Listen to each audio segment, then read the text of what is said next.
LetCha know. LetCha know. LetCha know.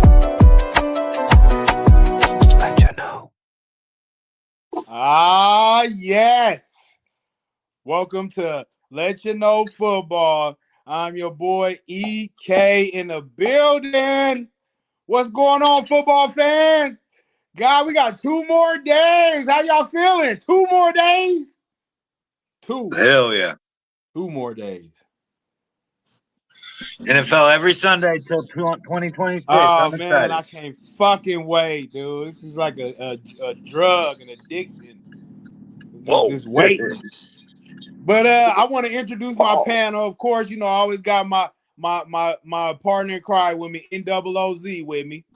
Yo, what it do, football fan? What it do, pigskin parlay people?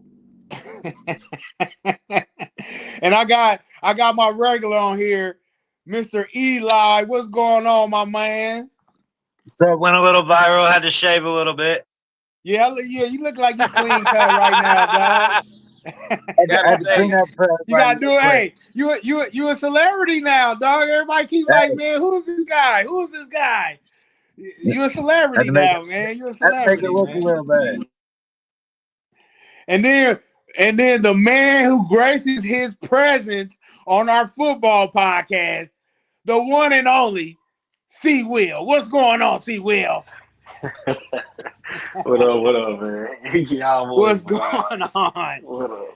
What's going on? So, man, hey, listen, we ain't even gonna wait. We about to get into it. I thought one of our guys was gonna come in, and I was gonna have a debate with him about this Michael Parsons shit, but he act like he's scared. So, if he watch it, man, you might just come on, brother, come on. Does his name start with the letter after the letter I? I don't know. You tell me, man. Before the letter K. Bring your ass on here, nigga. We've been waiting for you, my nigga. We've been waiting. Where you at? Waiting, man. Waiting. But listen, I want to jump right in. I want to give y'all thoughts. We all seen the big trade. We all seen how many times they've been playing this shit. Playing on every social media platform in America. Every sports show in America, the Michael Parsons trade. And if people don't know who Michael Parsons is, he used to play for the Dallas Cowboys. He's a defensive end / outside linebacker. He's a great pass rusher, but my only problem is that he's not good for the run. And he just my only problem is I ain't never heard of a nigga that don't score no points get talked about so much. This nigga don't put up no points. Man, come on, man. Talked about 24 hours. Fuck out of here.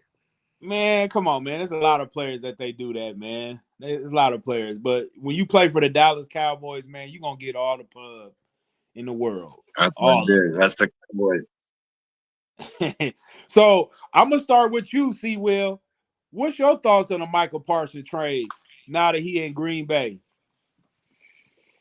I like it. I mean, I understand why, he set out because he want to be the highest paid or one of the highest paid defensive ends. So I get it. I don't have no problem with it. I think Dallas is stupid. I mean, that's somebody that you gotta just hold on to for as long as you can. And if you do decide to get rid of them, you got to get some better return than what you got. Like that return was horrible. It was terrible. But I think Michael really wants to stay in Dallas though. And then after watching that, I don't know if y'all watched it, the American football team on Netflix, the Cowboys little docu-series that they got. I did. After watching that and seeing how Jerry Jones is a different guy. That's almost like he's just a different guy. So I can see that this is why it happened the way it did.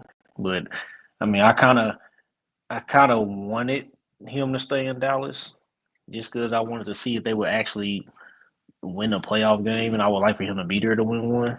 But I don't care. They ain't my team, so I like when they end up losing at the end of the year, and everybody's sad anyway.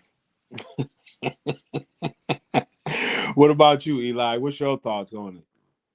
So, respectfully, I'm going to go the opposite way, and I think that Dallas actually won the situation personally. Uh, Why? Why? Tell me why. I think that from a few things I've read about behind closed doors, there was like a toxicity to everything with Micah. Like Dak's been talking, a couple other people been talking. I haven't seen the docuseries myself. I've just heard people touch base on it, basically. And Jerry's like an old businessman. Obviously, you know, he's losing his fastball, sort of. He's 82 years old.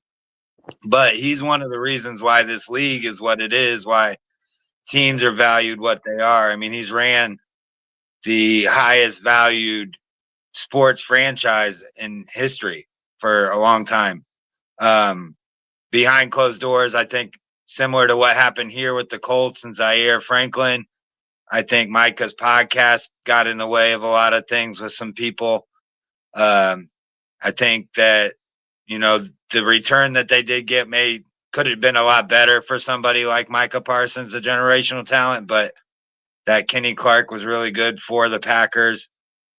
And honestly, like the other thing I read about today is Micah might not even play. Like he his back's a lot more messed up than the Packers even knew that it was.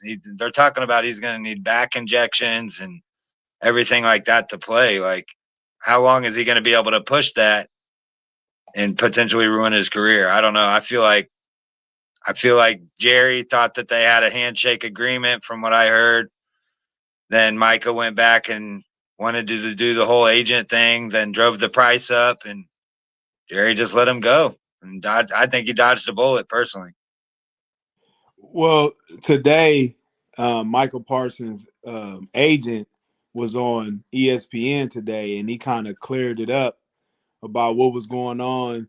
And he basically said that there was a lot of lying on the Dallas Cowboys ends because when he met with Michael Parsons thought he was talking to him about leadership, not about a contract extension. So I don't know. That's kind of shady. That's kind of shady right there. Like I don't kind of believe Parsons and his agent with that because I don't think Jerry Jones is gonna bring him in not to talk about money or about his contract. You know, so I don't know. That's the part right there that I don't believe. But basically, what he was trying to say is that instead of him talking to Jerry about his contract situation, he said, "Talk to my agent." And Jerry, even going back to last year, he thought, like you said, Eli, they thought they had a handshake agreement. He thought that the money was already there. They thought they was gonna write up the contracts, and he didn't need the agent. But turns out Michael's like, nah, man, these contract situations is up and down. I know how you get down, Jerry. So I'm gonna let my agent do all the work like he's supposed to. And Jerry like, nah, fuck that. I ain't fucking with you. I ain't fucking with him. And so he got sour, man. And you know how it is, man. Well, I don't know how it is because we ain't never seen no owner and no general manager together. So I bet you that's complicated, you know, for any player. But like C. Will was saying, if you watch the docuseries on the Dallas Cowboys, this is Jerry Jones' MO. He waits, and then he waits to get close to the season or sometime during the season, he give you the contract. So this ain't nothing new. This ain't nothing different. But To me, Mhm. this shit sound like they copying off the NBA to me, dude. This shit sound like Luka Doncic all over again. And they trying to capitalize off it the same way the Dallas Mavericks. They trying to build because everybody keeps saying it makes no sense. It makes no sense. It makes no sense. And like they were saying with Luka, it's not a basketball trade. And this don't sound like a football trade. This sounds like some more business shit. Am I right about that? More about money than anything. I think kind of. I think that like Jerry's old school business and like kind of like EK was saying, like Basically said, "Nah, man, talk to my agent, man. That's the I one don't that's think he's gonna gonna come give out me talking the about right deal." And Jerry Jones like, "Nah, I ain't trying to holler at you. I ain't trying to holler at, I mean, I ain't trying to holler at him. I thought me and you had right. negotiations already set in stone because remember last year when he was on Michael Parsons on his podcast, they was all buddy. Oh, we're gonna get it done. I ain't worried about it. Michael Parsons talking about he gonna take less, and then next thing you know, when the contracts actually come up and you gotta pay a person, everything started changing, man. So Yesterday's price ain't today's price. Jerry should have put yeah. that contract out then. If he was so worried about it. And in a violation for them to have those type of talks with the NFLPA. Eli, do you remember? I think he was out of he wasn't supposed to be even having that talk with Jerry Jones like that. Yeah, I don't think they're supposed to be able to talk contracts and stuff, but Jerry Jones is very infamous of skirting the line of what he is and isn't allowed to do. That's for damn sure too. Mm-hmm. He does. So my next thing is that everybody's so in the uproar about Michael Parsons going to the Green Bay Packers, right? And so because we're talking about the Packers, and we're gonna get into the Packers, my thing is that I don't think Michael Parsons is a good run defender. I've been saying this for the last couple of years. I mean, to me, he's a great pass rusher, but when it comes to running the ball towards him, I mean, it looked like it's easy money. What's y'all thoughts on it? I think I he don't agree. need to be. I mean, I agree with you, but I don't think he needs to be a great run stopper. There's plenty of all-time great pass rushers, just even in recent times. Shit, Robert, just with the Colts, Robert Mathis, Dwight Freeney, they one of the best run stoppers. Um, I mean, you gotta have in the way that the Cowboys is set up, their offense is supposed to score all these points, right? So if that's the case, you looking hopefully to get ahead early in the game and make the other team have to play from behind, which means they gotta pass the ball. If they gotta pass the ball, you need that pass rusher. But you don't think because like Robert Mathis and Dwight Freeney, like you were saying, even though they're not good run stoppers, they had enough size and strength to where if you try to run on their side, man, most of the time it wasn't successful. With Michael Parsons, it is you can run the ball on his side. Like to me, that was the problem with the Dallas Cowboys defense. It's like instead of letting him just drop back and let him pass rush and get to the quarterback, let's run it towards his way and let's see how much of effective he is in the game.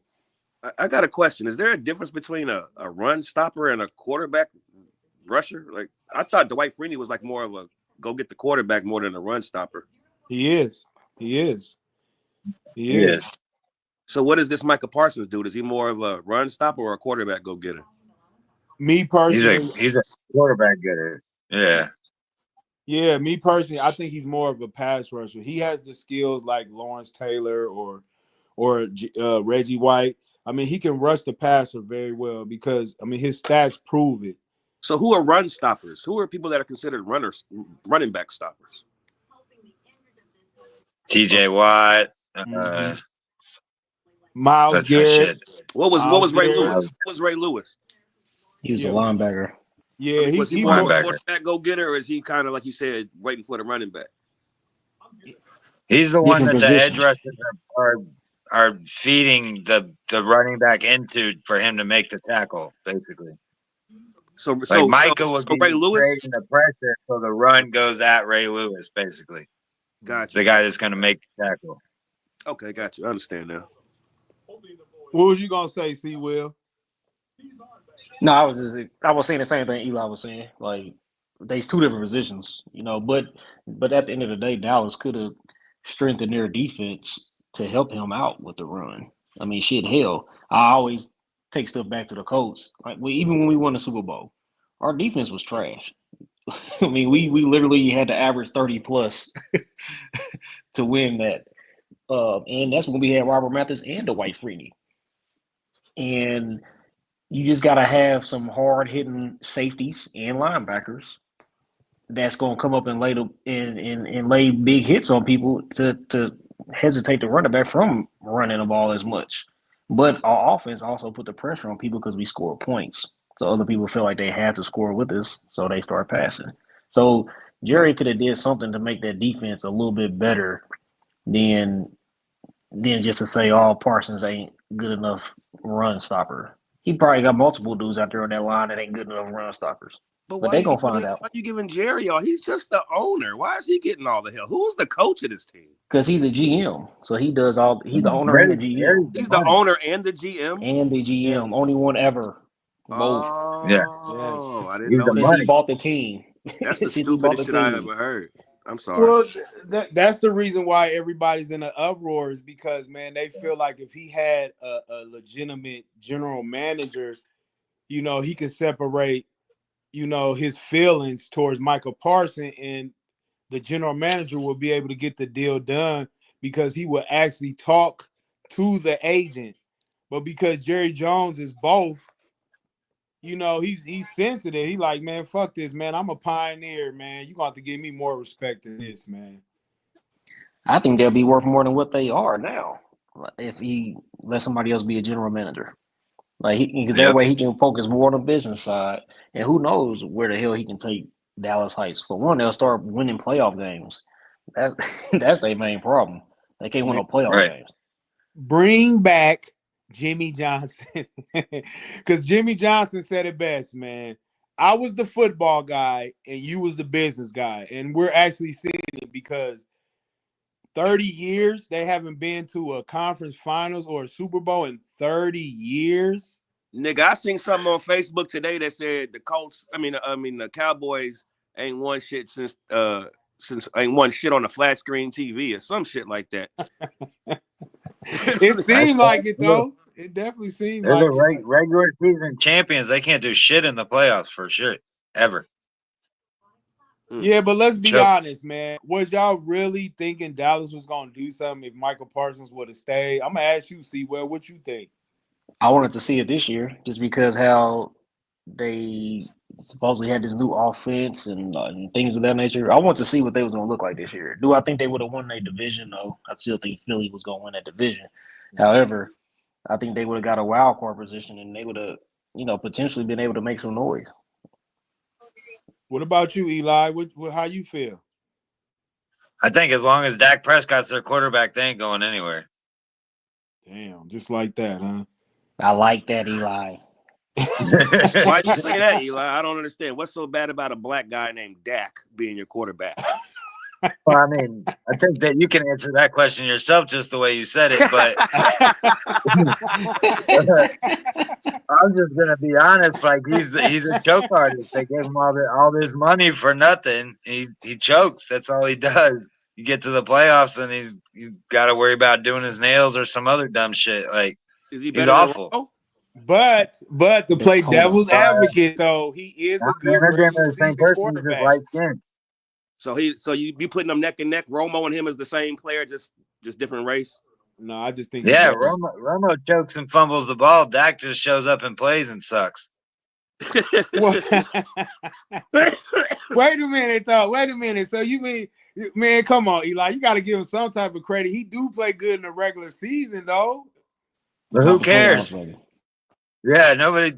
It doesn't matter. None of that matters. say that don't mean shit, huh? I mean, you at least got to have a good record to get to the playoffs, right? You're starting to sound like the Colts front office, where all we're gonna do is hang banners for what we do in the regular season, and then fucking choke. Well, let me ask you this. Sound like somebody whose last name is Harden. What the fuck? Hey, well, let me ask y'all this, man. What is the difference between Dak Prescott and Lamar Jackson? I mean, their playoff records is pretty much the same. One's a black guy named Lamar's Lamar. an MVP. One's a black guy named Lamar. The other one's a black guy named Dak. It never happens, dude. It don't work like that. It's like Sewell just said. When has Dak been in the MVP conversation? Lamar's been there consistently. Well, we got to give him credit now. He was in a couple of MVP conversations. Now, did he win it? No. I I never talked about him as an MVP. There ain't no damn way. Never. Hey, keep it funky. Never. Keep it funky. Outside of Cowboys and Dallas, I don't see niggas walking around with Prescott jerseys. Like, as big as the Cowboys franchise is, and they're like they're America's team or whatever whatever y'all call them or whatever. You would think them having a decent quarterback, people would at least rock the quarterback jersey. I don't see nobody with no Prescott jerseys nowhere.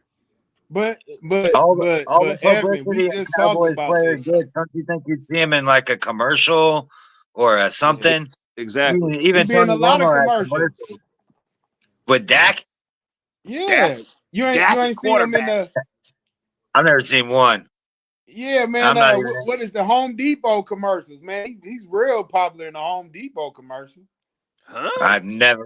Do I'm not even. do it yourself. I've never seen it. Man, that's what he's known for in the commercials.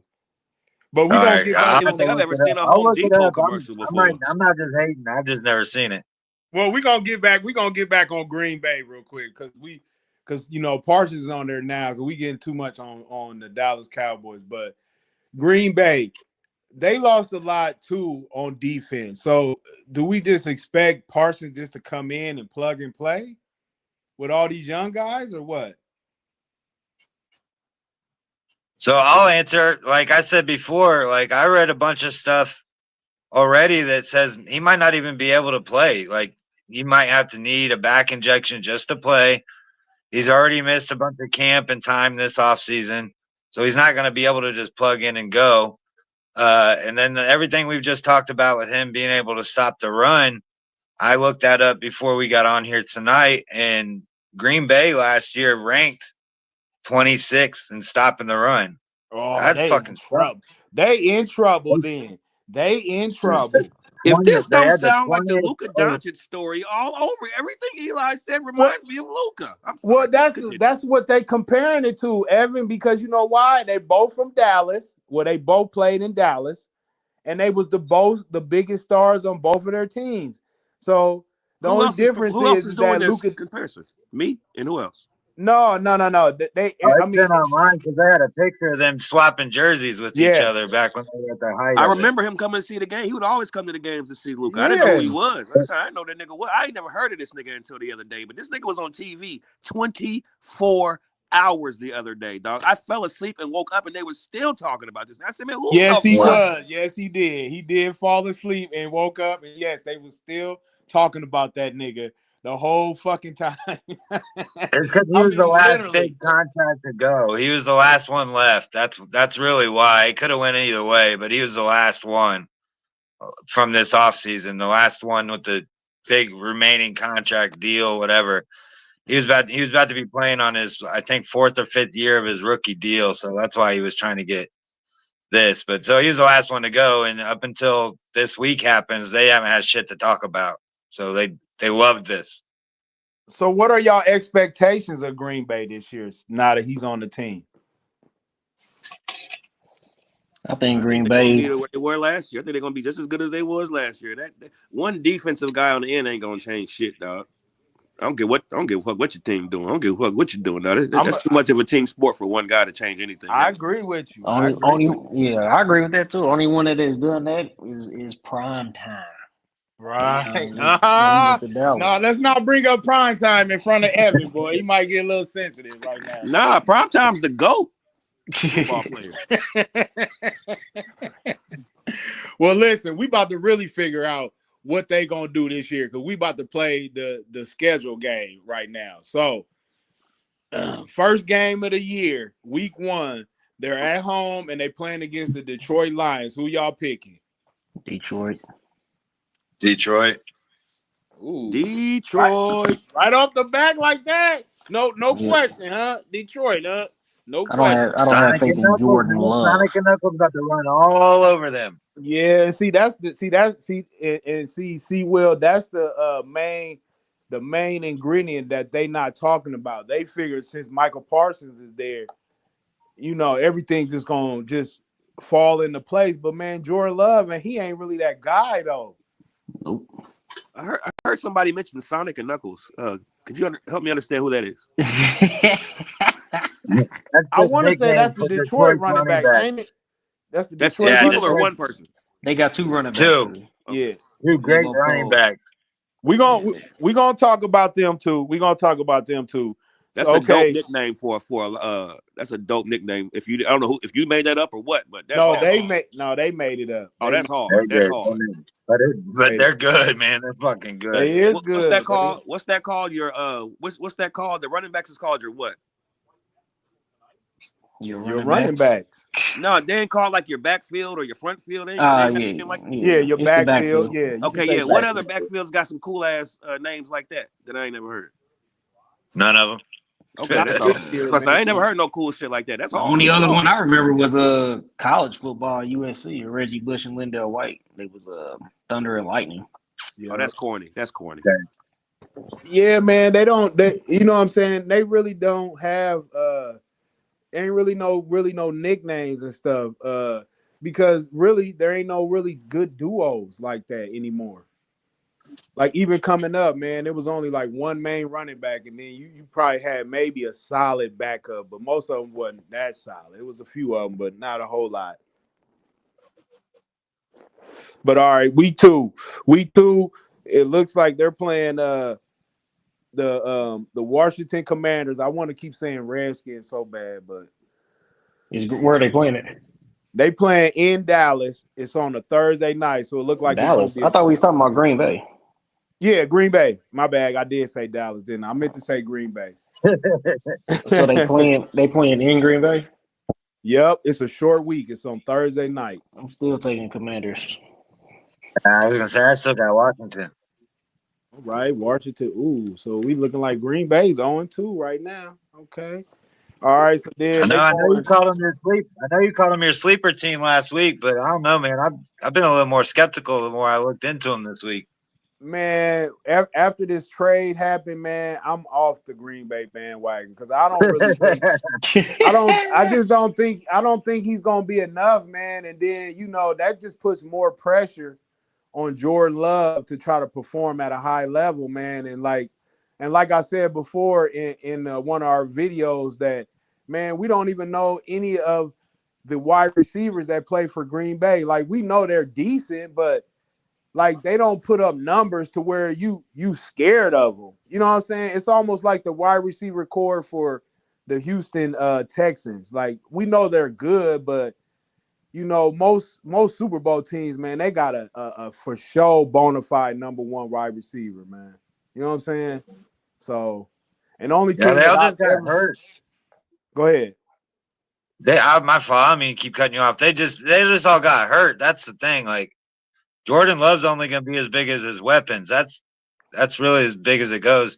They got that kid out of college, Matthew Golden, but again, like the other people that they had, they were all hurt last year. So we'll see. I mean, you can't stay on the field, and it doesn't matter anyways. But yeah, he's a rookie, and we don't really value rookies, coming in and just doing a whole lot. There's only a few rookies every year that really make a good impact on the game. And if they put this amount of pressure on them already to win a championship by just bringing him in, so what's that saying about their wide receiver core? Their wide receiver core is terrible. If Matthew Golden is the guy that's gonna save them to win a Super Bowl, I'm like, oh, nah. I'd rather stick with Minnesota then if that's the case, But let's see where we at. We at week 3, and they going at Cleveland to play the Browns, the Green Bay Packers. They'll win that. You said they'll win that one, so okay, they look like they're 1-2. So then they going at Dallas. That's the game, and it's on Sunday night too. They must have knew that this was going down, dog. How did they know? How did they know to put this game on Sunday night, man? How did they know?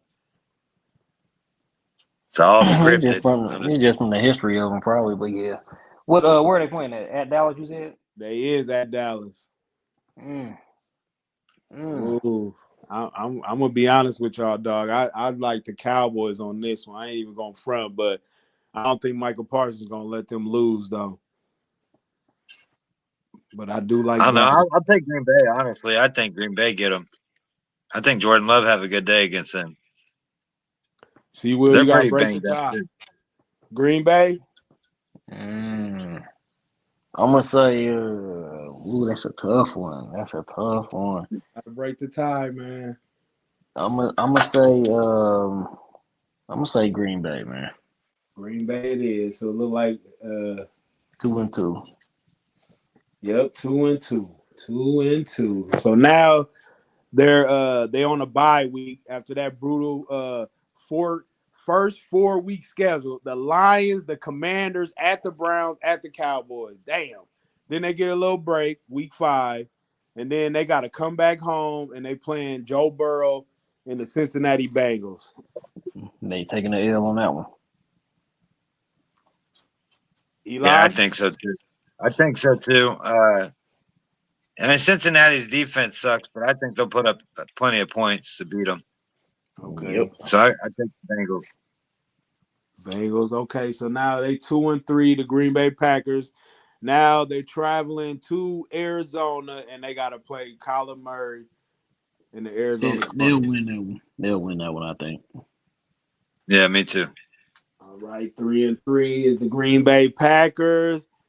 They going to Pittsburgh Sunday night and they playing the Steelers. Who y'all got?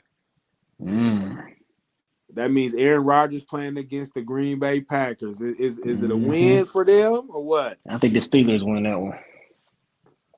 Eli? See, I'll take the Packers because I think I'll take the Packers because I think Rodgers will be hurt by then. Damn. That's a good one. I'm going to break the tie, man. I'm gonna have to give it to the Steelers too, just because, man, it's going to be a lot of hype around Green Bay, and I'm pretty sure they probably going to be favored in this game. So I'm taking the Steelers. So look like that's a loss for Green Bay. So now they're week 9. They coming back home and they playing the Carolina Panthers. They gonna wax them. Yeah, nice bounce back game. Probably miles off their ass. Okay, 4-4. Now the brutal schedule starts. Now they got a Monday night game, week 10 against the Philadelphia Eagles at home. Who y'all taking? Philly. Yeah, Philly. Philly it is. 4-5. 4-5. Then they go at the Giants, week 11. Green Bay. See, you know me, I'm on the Giants a little bit. I take the Giants You there. is. That's your sleeper. That is your sleeper. Wow, that's tough, man. I'm gonna give it to Green Bay by a field goal. I'm gonna give I think that's gonna be a tough game too, man. I could see the Giants winning that game, and I could see Green Bay winning that game. So it really just depends on who's playing better that day. The next game they got week 12 against the Minnesota Vikings. They going home to Green Bay, so it looked like it's starting to get cold outside now. Yeah, I give it to Green Bay. I don't know if JJ's ready for all that yet. Yeah, I think they're gonna split the series, but the home team will win each time. Okay, so Yeah.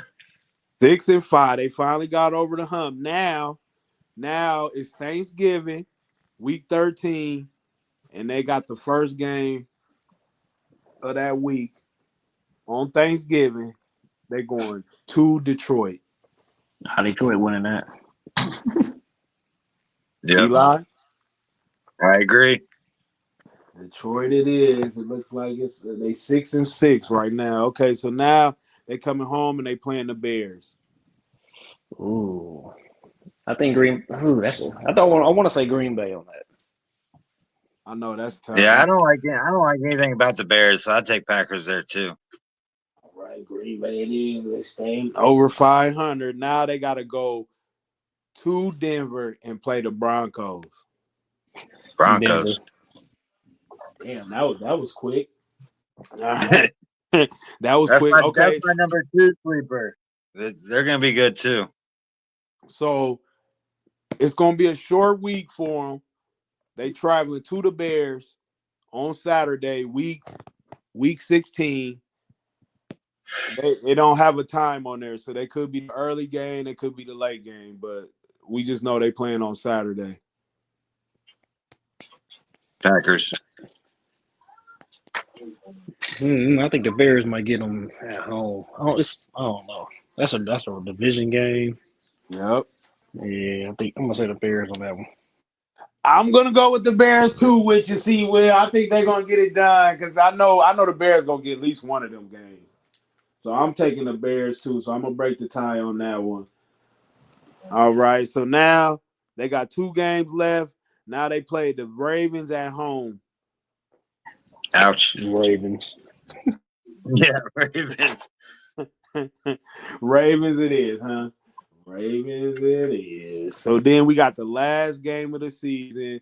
They playing against the Minnesota Vikings in Minnesota. Who y'all got? I give that. I agree. The Minnesota. home team wins Minnesota. Minnesota. Ooh, so we got another 7-10 team, folks.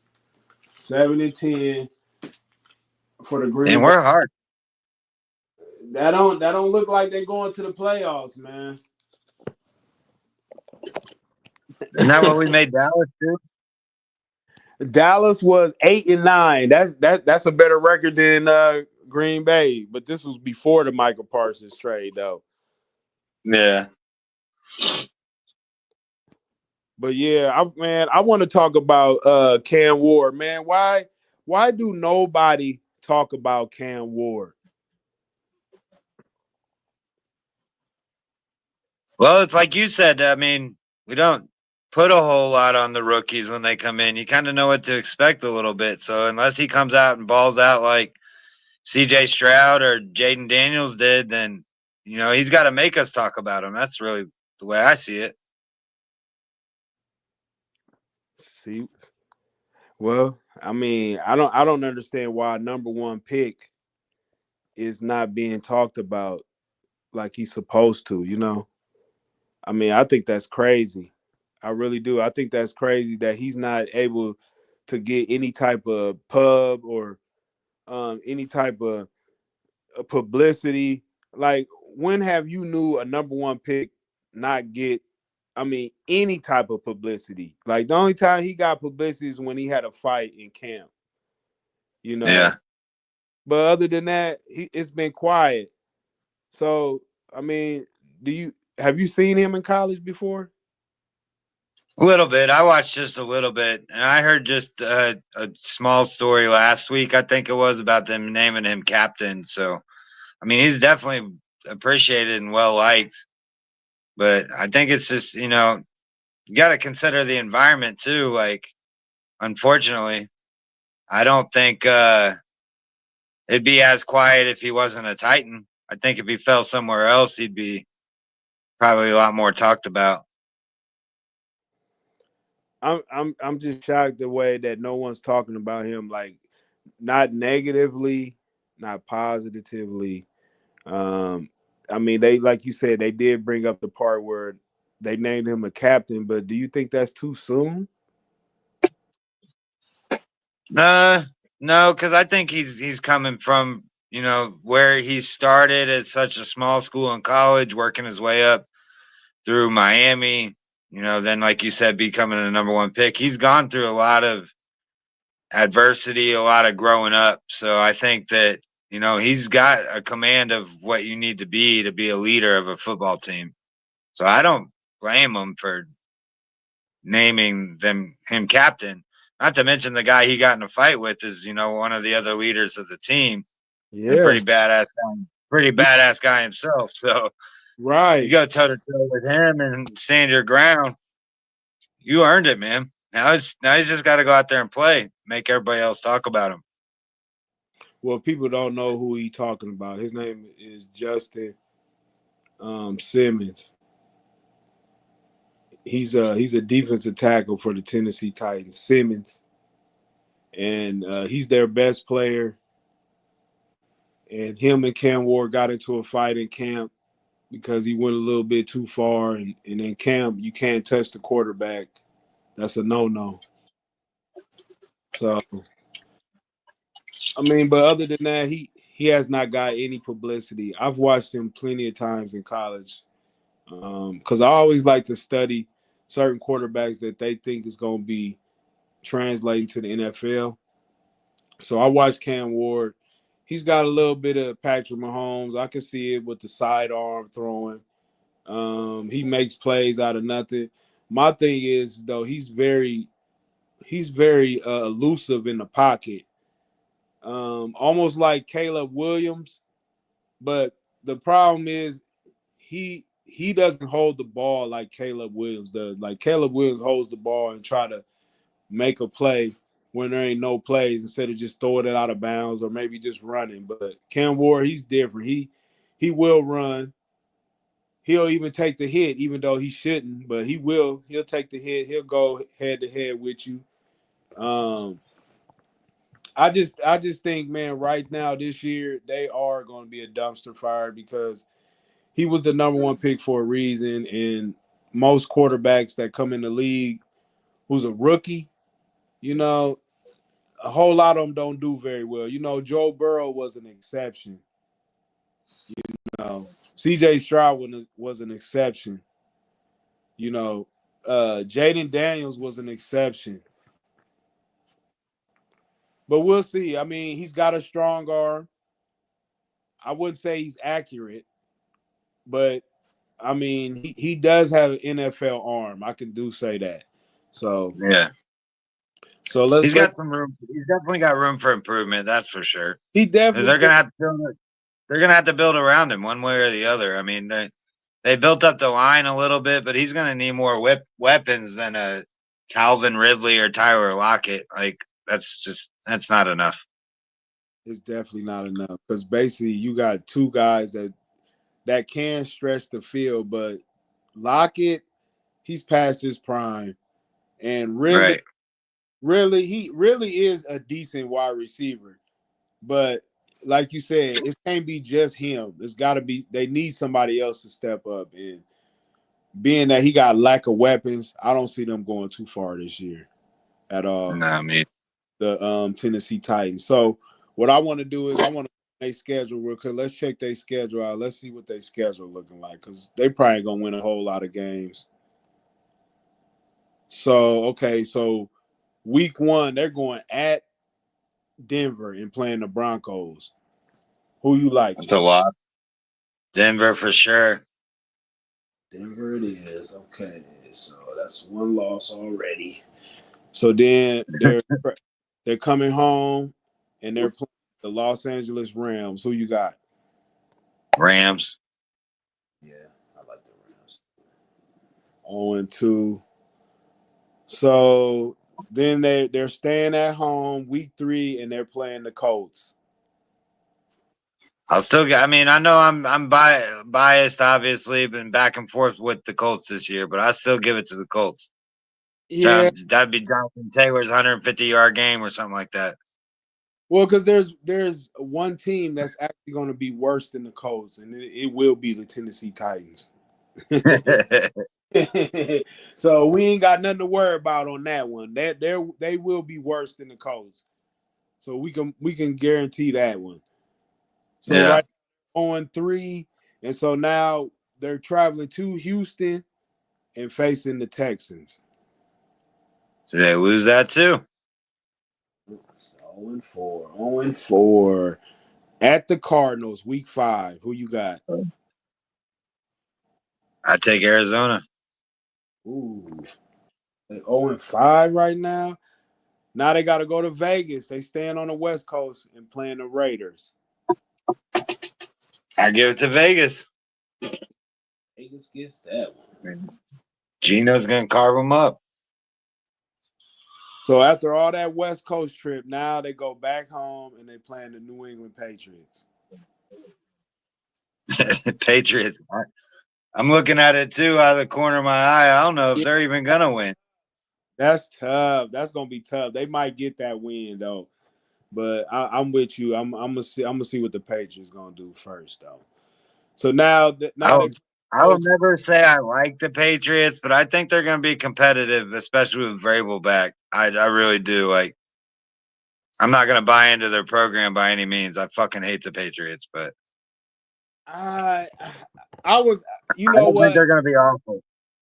Since we've been doing this show, I've been saying that I didn't think that they was going to even make it to the playoffs. But if you look at their schedule, and who they got to play down the stretch, man, they got a nice chance of making the playoffs. If they play their cards right, they might at least be fighting for a wild card. I ain't gonna say they getting in, but they will be there at the end to at least fight for one. Now it's up Yeah. to they make it at the end because they do got a soft schedule, so they should be able to. But we'll see. We'll see what kind of roster they got. But you Yeah, give it's a good point. Patriots, you giving it to the Patriots? Yep. Oh, You keep putting me in positions. I gotta do this every. I feel like I've said that the last 3 weeks. Patriots winning something.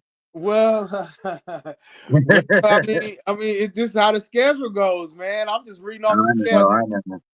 Now they playing the Colts again. This time they come in here to Indy. I still say we beat them. We still beat them. All right, they 0-8 right now. Is they even gonna get a win or what?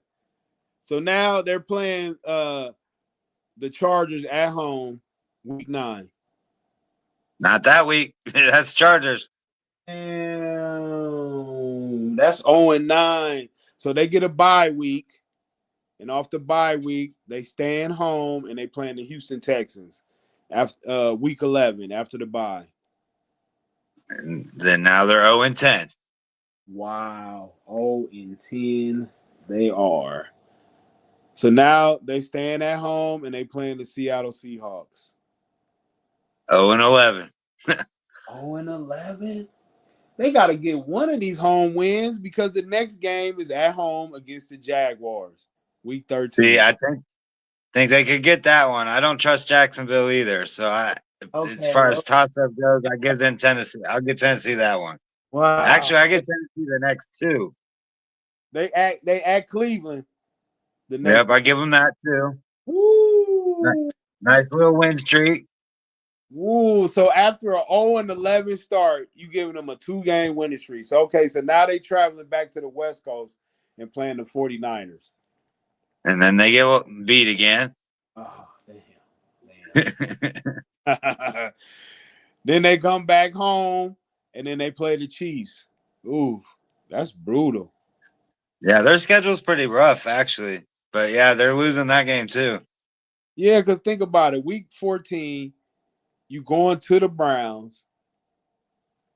Then you go all the way to the West Coast and playing the 49ers the next week. And then you got to come back home on the other side of America. And you got to play the Chiefs coming back home after you just got done going from the West Coast to the East Coast. Oh, man, that's going to be brutal. Yeah, that's tough. That's brutal. Okay, so let's see where we at. So we're at 10-12, and we said 10-12. All right, so we give 2-12 on that one. So the Chiefs getting that one. So right now they 2-13, and they got 2 games left. They got home for the Saints, so they get another home game after the Chiefs. I'll give them that. Build their momentum up a little bit. Finish the season out. Okay, 3 wins finally. 3 wins. So now the last game they playing the Jacksonville Jaguars in Florida. Yeah. See, I don't like Jacksonville, so I'd give them that too. Nice little win streak to end the season. Something to build off for next year. So 4-13 is their record. 4-13. That's about right because I don't see them winning too many games. That's just about where they're supposed to be. Yeah, unless they do some like mid-season, some crazy ass pickup or whatever. But even still, they're not. They're building this year. They're not making much noise. No, they're not. You're right. So my thing is that we always talk about how Mike Tomlin never has a losing season, and so now he's never actually went and got out a lot of these free agents. Like we've never seen Pittsburgh go out and get these many guys in one season. They got Jalen Ramsey, they got Darius Slay, they got Robert Woods, they got Aaron Rodgers. I mean, There's a rumor OBJ's coming. Who? There's a rumor Odell Beckham's coming. But what is that going to do? What is that going No, to do? I'm just saying. It goes to your point. They don't ever throw money at people like this. Now they're trying to get more. But I just feel like it's the wrong time now. Like I think, and the question is predictions on if Mike Tomlin's having his first losing season. What do you think? I think it all lies on what happens with Rodgers. I think that he's past his prime, obviously, but statistically, that second half of the season when he was healthy and things started clicking with the Jets, they did look better, and he was making plays. I think that if he can stay healthy and get the ball to the right people, they've got a decent little run game. Then obviously with DK, and they could make some noise. But I don't think that they're like going to be a problem. But I don't think it's going to be a losing season. I think it's one of those like 9-8 situations. I disagree, man. I really think they're going to be. I do. I can see not 8-9, not 9-8. I can see 8-9 or maybe 7-10, maybe.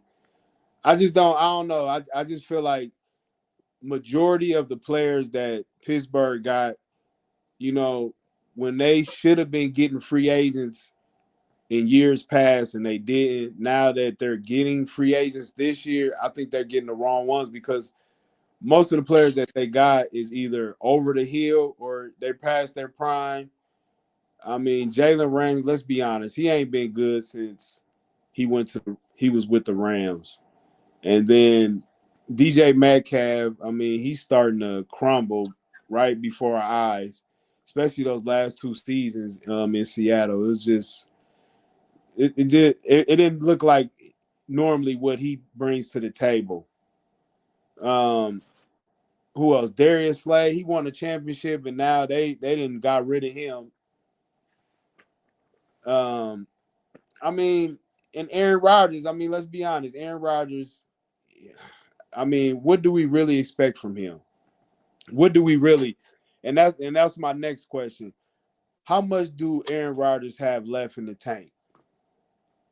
Well, he said it himself. This is it. This is his last go round. Like no matter what happens, he said he's done. I mean, unless some crazy happens and they're just like unstoppable, I think that he holds to his word and that this is his last go round. But I mean, at the end of the day, it's like I just never really liked his ego, but he's never been on that level of like a Tom Brady for me, where it's like, obviously the GOATs have to have haters, and I fucking hated Tom Brady. Aaron Rodgers is going to always be one of the GOATs of the game. So if he can do like the Tom Brady-esque short passes or, dump offs, get rid of the ball, control the game, that's why I give them a 9-8, because as far as his mentality and knowledge of the game goes, he's right up there with the best, if not one of. So I don't think he's got much. There's definitely not a lot left in the tank, but I think he's going to make them a lot more competitive than a Mason Rudolph would have. That's for sure. I definitely agree on that. But my only problem with Aaron Rodgers is that, man, he can't move like he once did. And I think that's really what's going to really hurt him in the long run when it comes to being a quarterback for the Pittsburgh Steelers. So when you say he's going to do better than Mason Rudolph, I agree with you. I'm on the meter to where I'm leaning towards you, but then it's like I'm thinking about his injury, and it's like it's pretty much the same. I think the only difference is that his mental game is way better. He knows the student. He's a student of the game more Right. so than Mason Rudolph. So that's probably why for me I would lean with you towards Aaron Rodgers. All right, so let's see what kind of schedule they got. Let's check it out. Let's see what they got.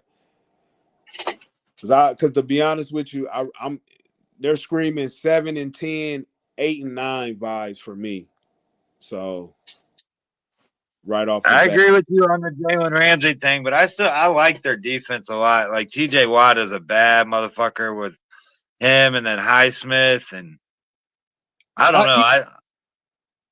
I don't think they're going to a Super Bowl by any means, but they're one of the harder teams for me to pick because again, like I just said, like the second half of that season with Rodgers and the Jets, like they were clicking and they didn't have shit for weapons that the Steelers do. So if he can click like that with them, I mean, it's going to be interesting for sure. They are one of the hardest teams I've looked at, like in preparation for all this or whatever. They're the one of the hardest teams to figure out, if you ask me. My only question is that I do get what you're saying about TJ Watt and Cam Hayward, but again, it's just screaming an old team. Like everybody that you naming are old except DJ Metcalf. He's the only young guy that they picked up from free agency. Everybody else is an old player. They at least either close to 30 or they over 30. So I don't know. To me it's just tough because I mean it might start off good, but then when you gotta have them old guys play that amount of minutes, I don't see that's gonna be a good thing. It's almost like the Clippers of basketball. It's like we know the names on there is decent, but once you put them together, is they really gonna mesh together? And sometimes they do, sometimes they don't. But it never ends in a championship. Never. So okay, so let's see. Week 1, they're playing at the Jets. Week 1, the Pittsburgh That's Steelers. a win. That's a That's win a for the win for the Steelers. Steelers. Yeah. That's a win for the Steelers. Okay, that's a win for the Steelers. So now they're coming back home and they're playing the Seattle Seahawks. I give it to the Seahawks. 1-1. Then they got to travel to New England and playing the Patriots. I give it to the Steelers. Steelers it is. Then they go home. It looks like they're going to be overseas, and they playing the Minnesota Vikings at 9:30 a.m. Sunday morning. Oh. Man, that's a tough one. It is tough. And remember, Aaron Rodgers was trying to go there too. He was trying to go to Minnesota. I still think Pittsburgh's defense, man, causes enough problems. I know Minnesota's got a great defense too, though, but They do. I think that'd be a really close one of those like field goal games, honestly. Okay, looks like they're 3-1 right now. So then once they leave London, they coming off a bye, and then they stay home and they playing the Cleveland Browns week 6. And they win that. Week 6. That's 4-1. So then they travel to the Bengals Thursday night, a short week, and they playing the Cincinnati Bengals. And Cincinnati will get them. All right. That's always a good game. That's definitely gonna be. They know what they're doing putting that on a Thursday night. But this is a brutal schedule. I mean, not because who the teams that they playing, but the schedule. You going from the West Coast to the East Coast already early, and then you got a London game right in the middle of that too. Oh man, that's tough. Yeah, That's tough. a lot of trouble. Yeah. So then, not only do they got a Thursday night game, but then they get rewarded a Sunday night game against the Green Bay Packers at home. Oh, see, oh man, I forget how I said it earlier, but I think I give Green Bay that game. All right, Green Bay it is. So now they stay home and they play the Indianapolis Colts. Oh, Yep. I gotta do this. Yeah, today, Eli. man. Yeah, Eli. It's real. It's real, Eli. It's real. I'll give it to the Steelers. What? I can't Yeah, believe it. I can't I just believe think it. their defense, man. All right, so they 5-3, and then they got a Sunday night game again. This time they going to Los Angeles and playing the Chargers. They'll lose that. All right, so that's 4 losses. They 5-4. Then we got home for the Cincinnati Bengals because they coming to Pittsburgh. Joe Burrow. This is the second meeting. I still say Bengals.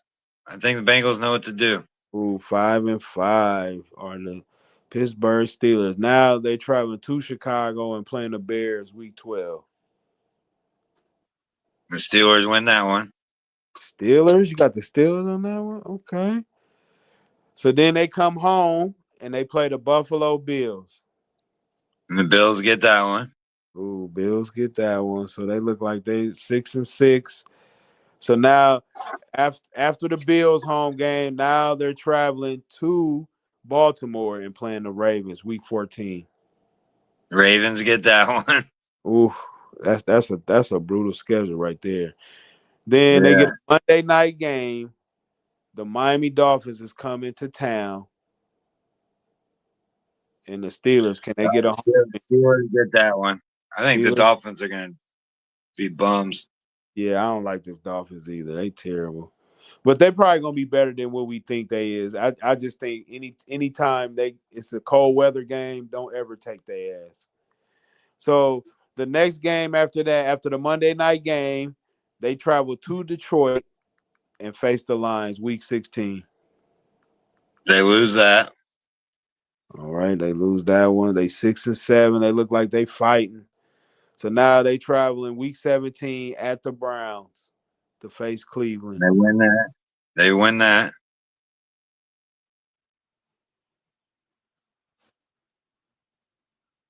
Oh, you're in charge now. No. So they come home at the end of the season and play Lamar Jackson in the Baltimore And they Ravens. lose that. Ooh, so we was right. 8-9 is in their future. Okay, so that's exactly what you said. So it's pretty close.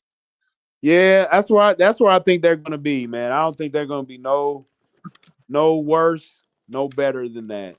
And if they do, they probably get like 7 wins. But yeah, I definitely like them to be 8-9 because I don't believe in Aaron Rodgers. I know he's a good quarterback, but my thing is with Aaron Rodgers that, man, you came off a major injury, and even though you play well, your mobility is your best attribute. And when you lose that, you lose a lot of Aaron Rodgers. And I'm just gonna leave it at that. So now I want to talk about the Minnesota Vikings, right? So the Minnesota Vikings, they had a couple of options. First, they wanted to keep Sam Darnold, right? They wanted to keep Sam Darnold, and he didn't want to get the money that he deserved. So Minnesota said, you know what, we'll let you go. And he ended up going to Seattle. So then they started messing with Aaron Rodgers. They was floating the idea. Is he going to Pittsburgh? Is he going to Minnesota? Pittsburgh, Minnesota, Pittsburgh, Minnesota. Ultimately, he ended up going to Pittsburgh. So now they like, you know what? JJ McCarthy is our guy. And what's crazy is that he was going to be the starter last year until he got hurt. And then Sam Darnold had this amazing season. So my question to you is JJ McCarthy the real deal, or is it the coach that's making these good quarterbacks? Well, I think Kevin O'Connell is one of the most underrated coaches in the league. That's for sure. I think it remains to be seen what JJ McCarthy is going to be like. I mean, he was all right in the preseason, but like we've talked about on previous shows, preseason's not a very good test subject to look at because he's going against guys that may or may not be on a team in the next few weeks or whatever. So the thing is he is going into it's kind of like compared to the Shanahans of San Francisco and stuff. He's going into a great program, a great organization, a team with a great defense, with an all elite wide receiver and Justin Jefferson, Aaron Jones at running back. He's going into a great program, so he's definitely got all capabilities of becoming a great quarterback year one. That's for sure. Or well, I guess year two, but year one of being the official starter. But also on that note, I wish they would have fucking kept Daniel Jones.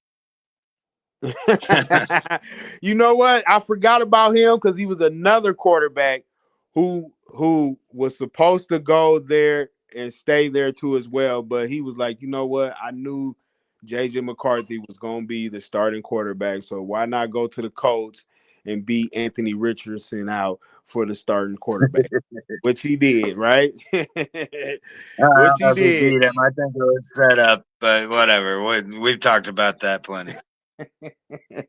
I mean, I don't know what the coach is doing, but we I don't digress. think they do. I don't know. And actually, I think what Kevin O'Connell was quoted in saying earlier this week was a shot at the Colts, where he said it's not the player that fails, it's the organization that fails the player. I think that was a shot right at the Colts without directly saying the Colts. Because if you remember when we played Minnesota last year, he was caught on that hot mic telling Anthony Richardson, hey, you're going to be great. Keep working, blah, blah, blah, blah, blah, blah, blah. I do remember. So I think that was a shot at them coach. specifically. I'm representing the day. I'm representing the day, Eli. Yeah, I saw it. Don't worry. I'm representing the day. But yeah, man, I mean, my thing is JJ McCarthy, he didn't pass the ball a whole lot in college. So when he came to the NFL, they said his mechanics was pretty decent to be a starting quarterback, which I agree with him. He does got great mechanics. Now he just got to translate it onto the field. And to me, that's where Kevin O'Connell is supposed to be this quarterback whisperer. And so I think that's the aura of why people really thinking Minnesota is going to be that team that's still going to be there no matter what, you know.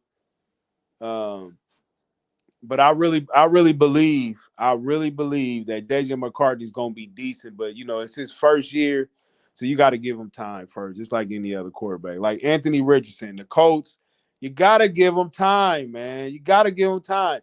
Y'all knew when y'all drafted him, this was going to be a project, right? Am I lying, Eli, or what? Am I lying? No, absolutely not. Absolutely not. You They are knew this was 100% going to be right. a project. They knew it. And what's crazy is that they don't have the patience. Because you know why? You know why they don't have the patience? It's because they're about to get fired. Exactly. Go Colts, by the way. But anyway, man, back to back to I am I'm gonna go back. I'm gonna go back to who we was talking about, Minnesota. So Minnesota with JJ McCarthy, I think they're gonna be right in the middle, maybe like 8-8, 9-8, you know, around there. I really believe that's where they're gonna be because even though Kevin McConnell he's a hell of a coach and he know how to coach his quarterbacks. Because if you could take Sam Darnold and make him have a career year, man, you a good coach for real. Shanahan's a good quarterback coach too, man. I got to shout out to him too because he do a good job with quarterbacks too. I don't know what he did with Trey Lance, but that's terrible. But anyway, let me check their schedule. Let's look at their schedule. Let's look at their schedule. Let's see who they got. Minnesota, because I think they're going to be right there between like 9-8, 8-8, 8-9, 7-10, maybe 6-11. I can see that. You think 6-11? Yeah, because man, you gotta think though, Eli. This is his first year, and if he's not grasping the the defensive schemes that he's going against every day, that I don't really see him translating early. Like most players, they get better late. Like when rookies play, of course, they don't play good early. They play good late. But there are some quarterbacks that do play good early and often and even late in the season. But then the next year is where they hit the wall. Like when we were saying about CJ Stroud, about him getting back to the elite status. He had a decent year. He had an Aaron Rodgers year. What he had? 28 touchdowns, 13 interceptions, something around that realm as far as his stat line. And he still made his team to the playoffs. And not only did they make the playoffs, they end up winning a first round game in the playoffs too, even though they had a better record last year and they couldn't win nothing.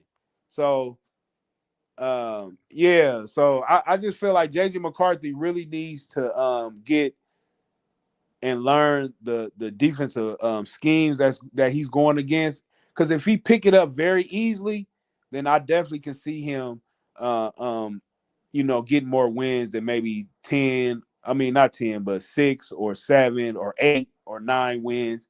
Because I really believe that they're going to be right there between like the 8-9, 9-8, maybe 7-10 range. But we're gonna see. We're gonna see. Here we go.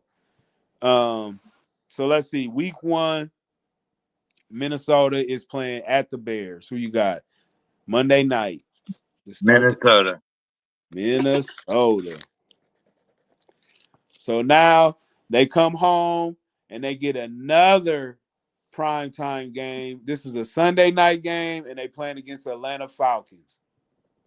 Minnesota. Ooh, you got Minnesota twice. Ooh. All right. So then they stay home and they play the Cincinnati Bengals. Minnesota. Whoa, Minnesota 3-0. So now they traveling to Pittsburgh and playing the Steelers. Nope, my bad. I take that back. That is the game that's playing in London, week 4. It's gonna be an early game, 9:30. Who you got? I'd still give that to Minnesota. I'm looking at it too. Do they have 2 London games? They Because might. They the week might. after is 9:30 also. Yeah, you know what? Now that I'm looking at the schedule too, yeah, they might be staying there. And let's see. Hold on, let me check. I think they did that a couple Yep, years ago with they are. Jacksonville. They had 2 They in a are. row. They are. Okay. So that means the Pittsburgh Steelers are leaving and Minnesota staying. No, that's what it is. Okay, I take that back. Okay, so the Steelers game is in Dublin, Ireland. That's And then right. I heard about that. yeah, and so then now week 5 that they played the Cleveland Browns, that game is in London. Oh. So who you got? All right. Well, I'll give them I'd give. Okay, I think they lose to Pittsburgh and win to Cleveland. Okay, yeah, because I was finna say I was gonna say the same thing. They probably gonna win one and lose one. Yeah, that's a lot of travel. Jeez. I know, right? Okay, so they 4-1. So now they get a bye week after they travel from Ireland to London, and now they back home on a bye week. And now guess who's coming to town? The Philadelphia Yeah. Eagles. Yeah, they're gonna lose to Philly, and that's gonna start a pretty ugly looking stretch for them, it looks like. Yeah, because then they got at the Chargers week 8 on a Thursday night. That's a short week, by the way, too. Ooh, that's a brutal. Yeah. That's brutal. I think that they could take that Chargers game. I don't know. Chargers are another one of the Chargers are the AFC Cowboys, if you ask me. They're good in the regular season, but they got a lot to prove. Herbert Hey, has a hey, lot to. hey, hey, man! You better give Harbaugh some credit, man. He gonna get that team to the Super Bowl. I'm telling Well, you, I know. I'm just saying that because they need to get Herbert some weapons. the Chiefs is not gonna be on top for very long, and Nah, Harbaugh. I think Harbaugh, he knows how to beat Andy Reid too. You know, he has a hard time playing against both of the Harbaughs, except in the playoffs. When he plays Jim in the playoffs, I mean when he plays John in the playoffs, he always beats John. But in the yeah, regular season, they both beat each other. But most times, man, Lamar Jackson gets the best of Patrick Mahomes in the regular season. So you giving that to Minnesota, or you say you giving that to the Chargers? I give it to Minnesota. All right, Minnesota's 5-2. So now they're going at Detroit. I give that to Detroit. Okay, Detroit. And then they come home and play the Ravens week 10. Ooh, this is a brutal schedule. This is a Yeah, tough stretch. seriously, I give that to the Ravens. Uh-oh, now it's starting to look bad. 5-4. Then they got the Bears week 11. I give that to the Vikings. The Vikings it is.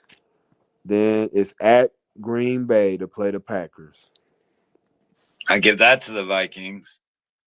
All right, Vikings it is. Then they travel to Seattle after they leave Green Bay. See, I think that's going to be another one of those good games, but I think the Vikings got enough defense to stop Seattle. So I Ooh, give that to the Vikings.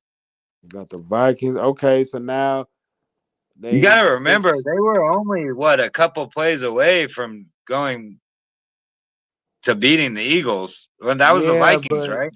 you gotta remember though, Eli, that was Sam Darnold. This is JJ McCarthy we talking about now. No, I agree with you, but I think that this is one of those it's kind of what I was saying earlier. It's like a Shanahan-esque system. Like you could plug a sub.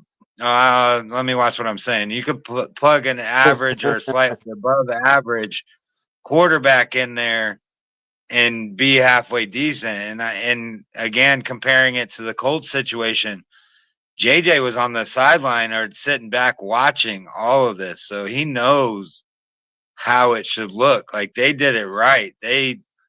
I mean, granted, he got hurt and was forced to watch, but he watched. So Yeah, I that think was a I blessing don't know. for him. That was definitely a blessing for him because, most quarterbacks, they probably do need to sit down and watch and see what's really going on and kind of get the terminology down and just see what Yeah, kind of defenses, try to disguise their blitzes or, who's dropping back in coverage. You know what I'm saying? Is it going to be the linebacker on right. the end or is it going to be the safety in the middle? You never know, but yeah, I think that did benefit him. But like I said, that's the reason why I'm giving them the edge between like 9-8 and 8-9, like right up in there, man. So right Yeah, now, they're 8-4, and now they're coming home and they're playing the Washington Commanders. Who you got? I give that to the Commanders. All right, the Commanders. Then they got a Sunday night game at the Cowboys. Who you got? They, they beat the Cowboys. Cowboys lose. So then they go to the Giants in New York. I think the Giants. You know me, man. I think the Giants will give them a little run for their money. So I'll take Giants here. Yeah, I like that too. I like the Giants. I think JJ McCarthy gonna have a tough time in New York, especially during the end of the season. So Yeah, then they got a Thursday night game. Ooh, another Thursday night short. game. Ooh, no, yep, Thursday night. It's on Christmas. They playing Yep, against the Detroit Lions. Who you got? a Netflix game. I'll give them that though. I think I Yeah. gave Detroit the first one, so I'll give the Vikings this one. All right. We got 10-6 so far. So we got one more game left, and they end up at home against the Packers. I'm going to give it to the Packers for the sole reason that Vikings will be going to the playoffs, so they'll be sitting people. All right, so 10-7 are the Minnesota Vikings. That's not really that bad, though. That's not really that bad. Their schedule's brutal, though. We definitely Yeah. got to see what they're going to do in that stretch when they come back from overseas. When they come from Dublin, Ireland, and then they got to go to London, and then they do get a bye after that. But then you got the Eagles, the Chargers, the Lions, the Ravens, the Bears, the Packers, Seattle, Commanders, the Cowboys, the Giants, the Lions, and the Packers again. Man, that is a brutal schedule down the stretch. Right. Well, and that's arguably one of if not the toughest division in the league too. So that's 8 games in general just against some really good ass teams. So That is a brutal schedule. Man, I don't even know if they're gonna be able to survive. But we do have one more team to do, and that is the Detroit Lions. And the Detroit Lions this year lost both offensive coordinators. One offensive coordinator, Ben Johnson, that we talked about before, he went to the Chicago Bears. And their defensive coordinator, Aaron Glenn, went to the New York Jets and become the head coach. So my question to you is, can the Lions win this year without both offensive coordinator and defensive coordinator? nah, I think the fairy tale's over, man. They went from being such a shitty team to being a great team. A powerhouse team, but I think that's a lot to build off of. You gotta have that longevity in the game and keep those guys around. You're learning 2 brand new systems. It's gonna be hard to bounce back from. I see them being competitive just because of the players they have, and MCDC is a great coach, but I don't think the run that they've been having is going to be as dominant this year for sure. Well, what I would say to this question is that I think it's going to be hard. I think Detroit, even though they're a good team, they're well coached. I think Detroit makes a lot of mistakes at times, and I think that offensive coordinator, Ben Johnson, he was suited for that offense. Like, they was money with him. Now the defense, they was just as good, but I think anybody would make that defense go, even with Aaron Glenn wasn't being there. But I don't think they're gonna do anything without both offensive coordinators. Uh, the offensive coordinator and the defense. I just don't losing that. That's a lot, losing those two key Yeah. pieces, especially when they've been with your organization for years. So they've been knowing each other for a long time and they've been meshing together. So now you putting in guys. Not saying that they don't know these guys too, because they promoted within house, but it's just the fact that you got to learn what he likes, what he don't like, what's his skill set, as far as calling plays, what is he good at. I just feel like, man, the Lions, because they turn the ball over a lot and they do make a lot of mistakes, I think losing both offensive coordinators is going to put them in jeopardy of missing the playoffs. I really believe that. I really do. They have a big problem staying healthy too. Yeah, They that got you a right, lot of injuries. right. That's another thing. They can't stay healthy. And we'll see what Aiden Hutchinson does this year. He's back healthy. So, of course, a lot of people, they believe in him. They really believe in him. So we'll see. We'll see what they do, because I just feel like Jameson Williams, he is a good player, but man, they need another good wide receiver alongside Ramen St. Brown, because even though their running game is very good, remember they just lost a key piece on their offensive line. He retired. Ragnu. He's gone. Now, yeah. That's gonna be tough. That's like their quarterback of the offensive line. So losing him and losing both of your offensive coordinator and your defensive coordinator, ooh, that's tough. Yeah. That's tough. So let's look at their schedule. Let's see what kind of schedule they got. We're gonna see what it looks like because I'm anxious. I'm anxious to see what their schedule is too. Because this will determine what we really think of them and how we feel. So, of course, they got Green Bay week 1. They're going to Green Bay, Lambeau Field, and they playing the Packers. Who you got? I think the Lions can win that one. All right, Lions got that one. So then week 2, they play against Chicago and play the Bears, and they at home. I think they can win that too. All right, 2-0. Then week 3 is a tough matchup. They going at Baltimore and play the Ravens Monday night. Oh, shoot. I think they lose that one. Sorry.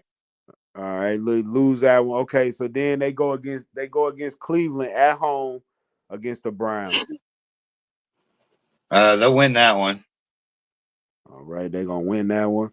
So then they come to Cincinnati and playing the Bengals week 5. I think they can win that too. That's going to be an offensive battle. For real? Ooh, Eli. I think so. I really do.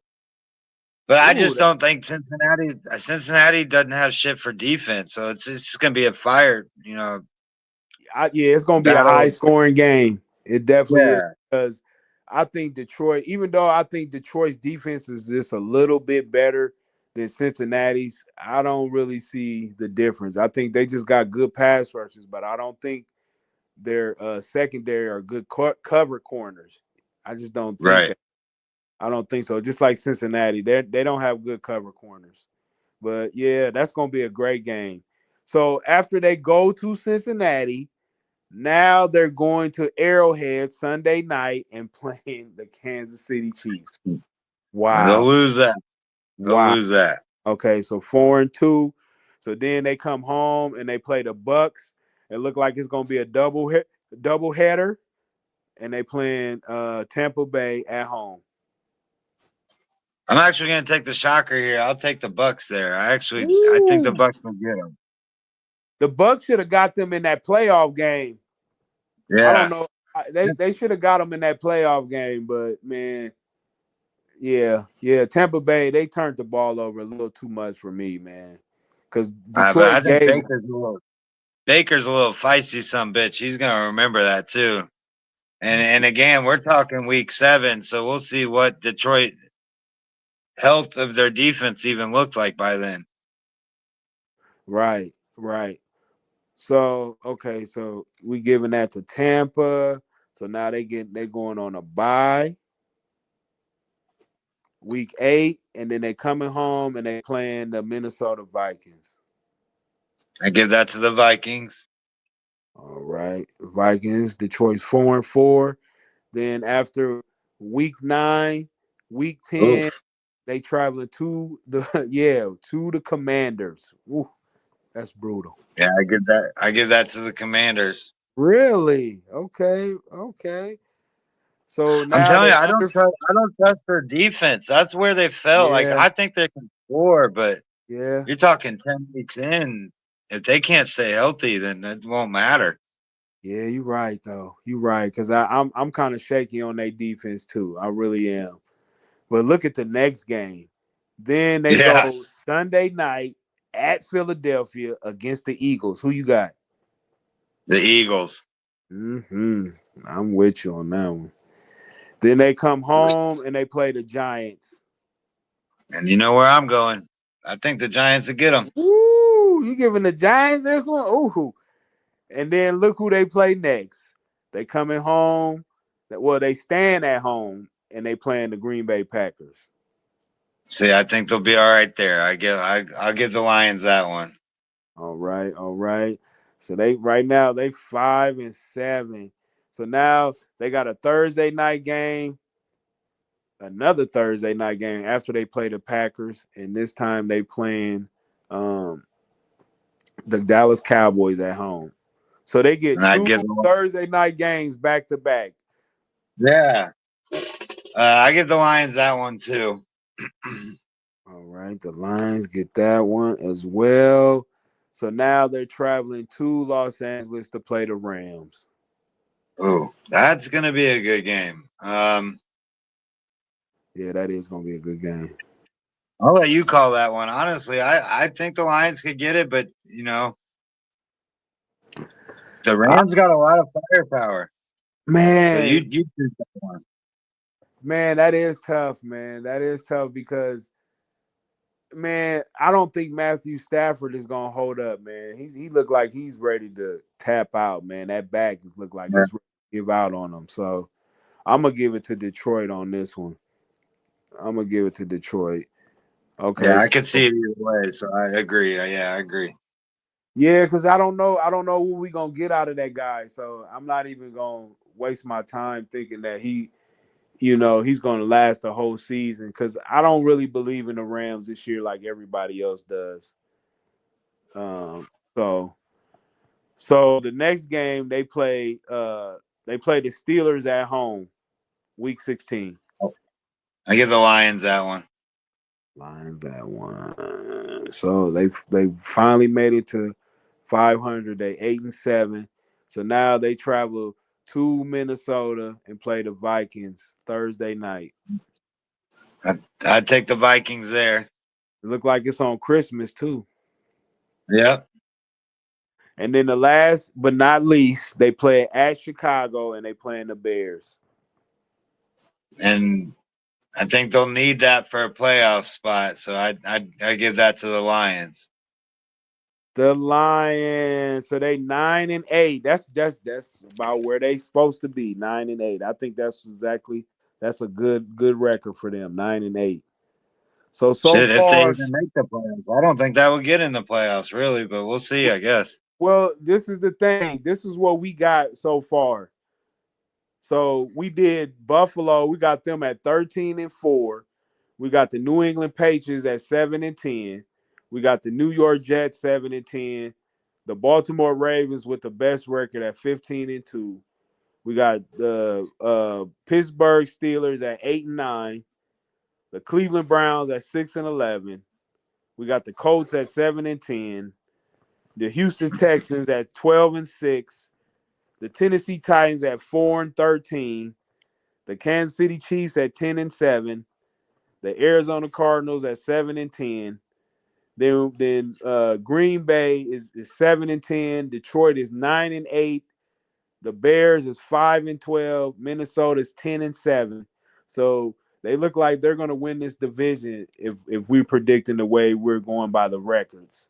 And then on top of this, we got Philadelphia 12-5, Washington 11-6. We got the New York Giants at 10-7, and we got the Cowboys at 8-9. Hey, it sounds like we know what we're talking about a little bit. I mean, hey, I'm interested. I'm very interested to see what the records is gonna be at the end of the season because I'm definitely gonna save this to see how good we did by predicting these games and stuff. So before I let you go, Eli, do you watch college football a lot? Do you keep up with college football? I got into it a little this last week. I never have usually unless it's like a big primetime game or nothing else is on. But I've been trying to, dive in a little bit more.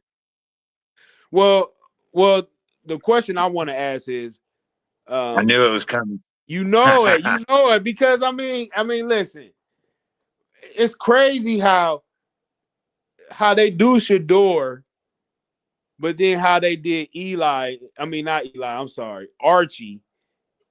Before he even played a game as a starting quarterback. Now, last year he did play. Last year he played 2 games.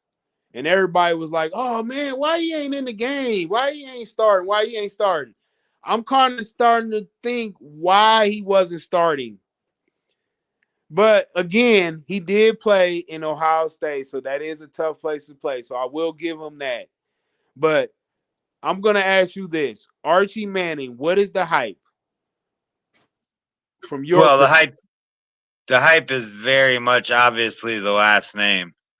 Um, when you come from that family history, you're expected to be great. You got arguably one of the best quarterbacks of all time, and Peyton in your family. Eli obviously wasn't a slouch either. Their dad was, very good as well. And he's been getting this hype since high school. And he's supposedly Peyton, but mobile. But I agree with you. I agree with what you said. I don't think that we've seen the real version of him yet or what he can be. Obviously, most teams in their first game look very sloppy. First time out, they're near the end of the game. He started to turn up a little bit.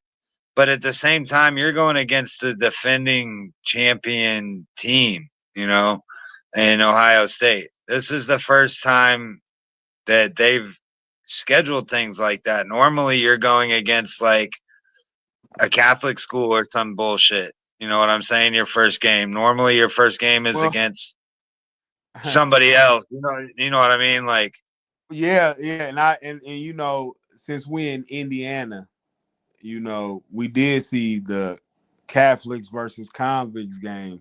yeah, In Notre Dame versus Miami. I think that was yeah, a great game, though. To be honest that with was you, a great game. that was Yeah, a game. Yeah, yeah. Carson Harrison Beck, is that his name? Yeah, Harrison Beck. Uh, Carson Beck. is it Carson Beck? I don't know why I keep thinking I want to Carson Beck. call him Harrison. I don't know why I keep call him Harrison Beck.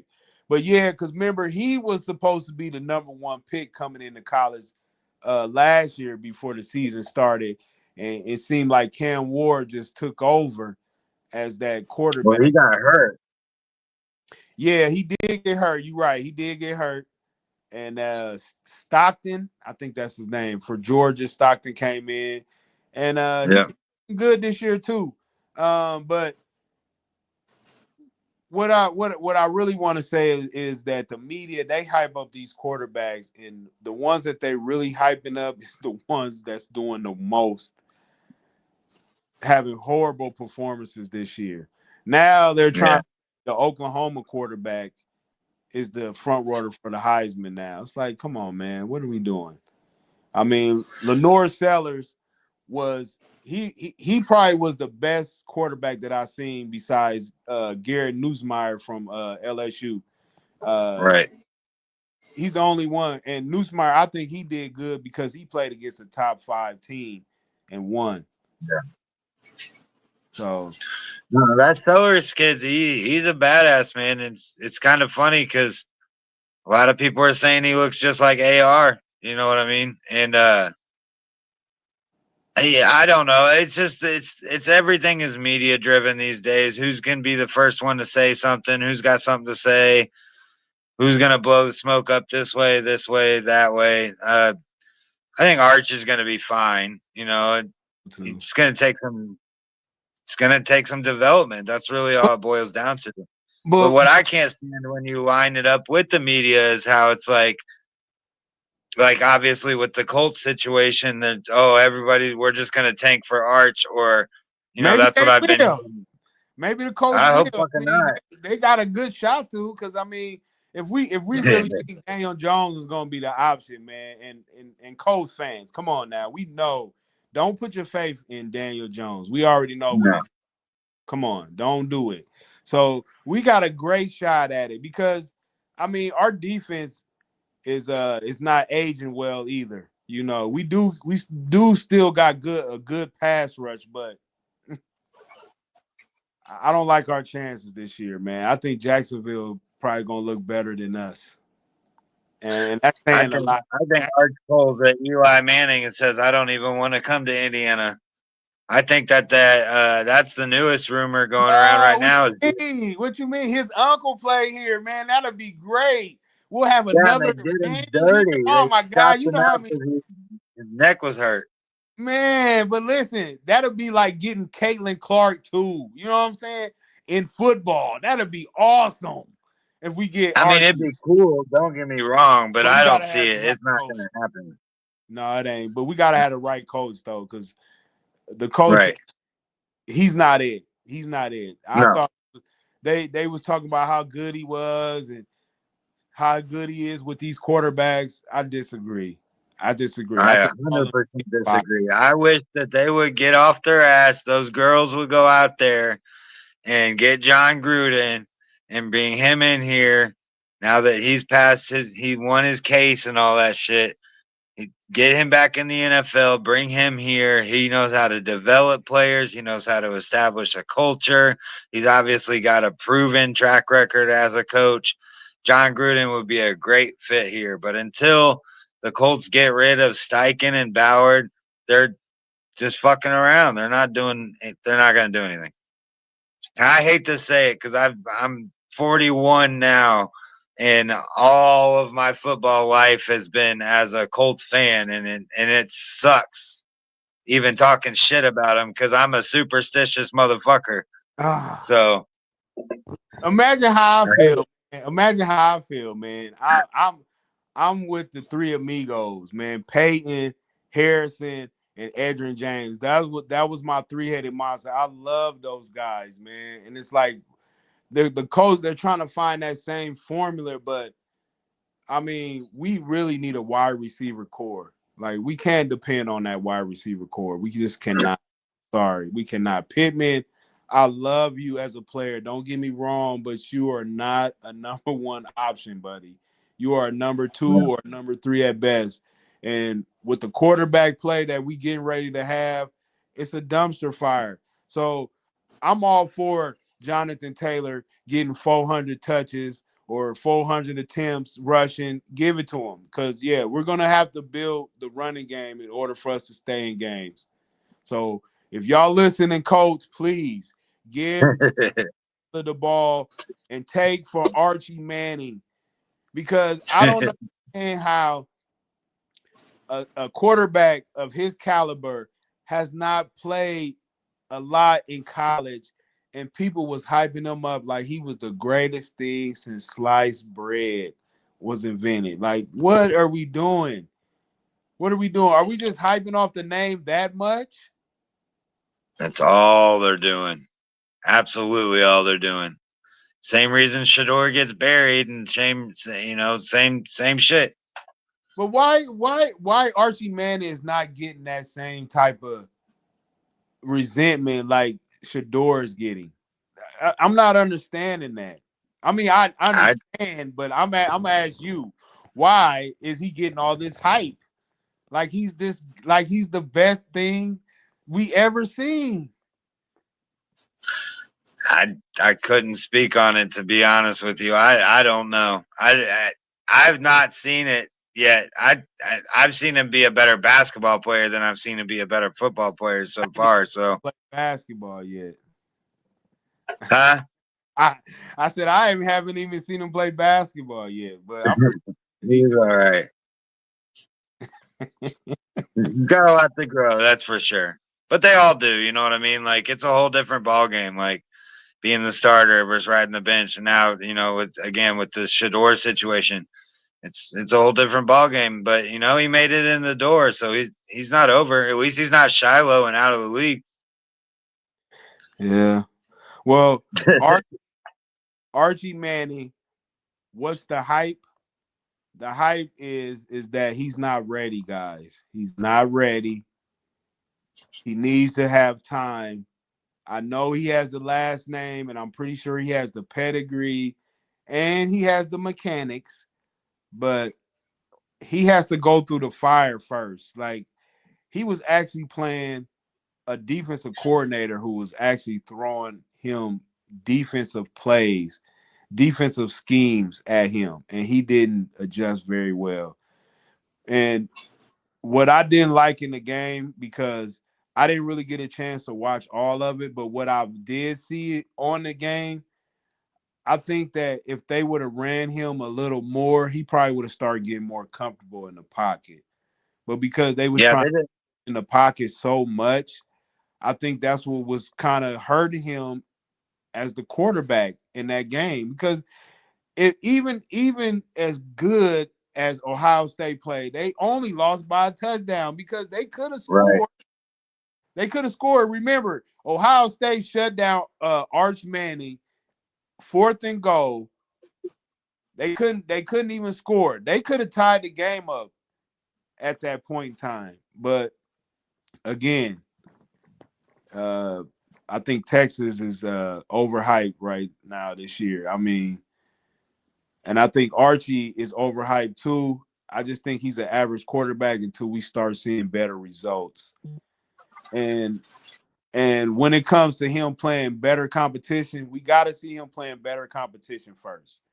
Like we know he can beat Delaware and San Jose State. He'll probably have like tremendous numbers against those type of teams. But we want to see you against Alabama, Auburn, Ohio State, who else? Penn State, Mississippi. We want to see you play against those type of teams and see where you match up with. Because I know he's going to play well. We all know he's going to play better than this. This is just the first game, but the way they hyped him up, like he was just going to come back and not have any pressure or anything bothering him, or he wasn't going to be rattled in the pocket. It's just crazy.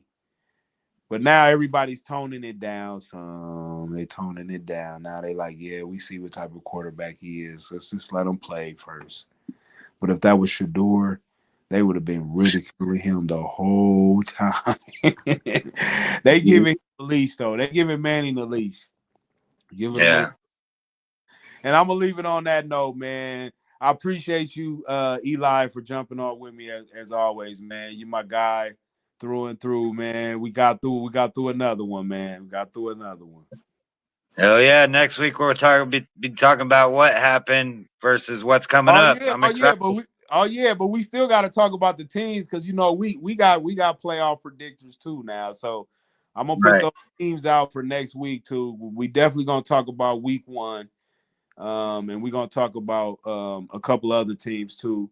But I'll give y'all a preview next week and let y'all know what we talking about. But football be here in 2 more days. Dallas versus the Eagles. Who you got? Eagles. Man. I don't know. Since Michael Parsons is gone, man, I think Dallas might be ready. They like, man, nobody's giving us a prayer, a shot.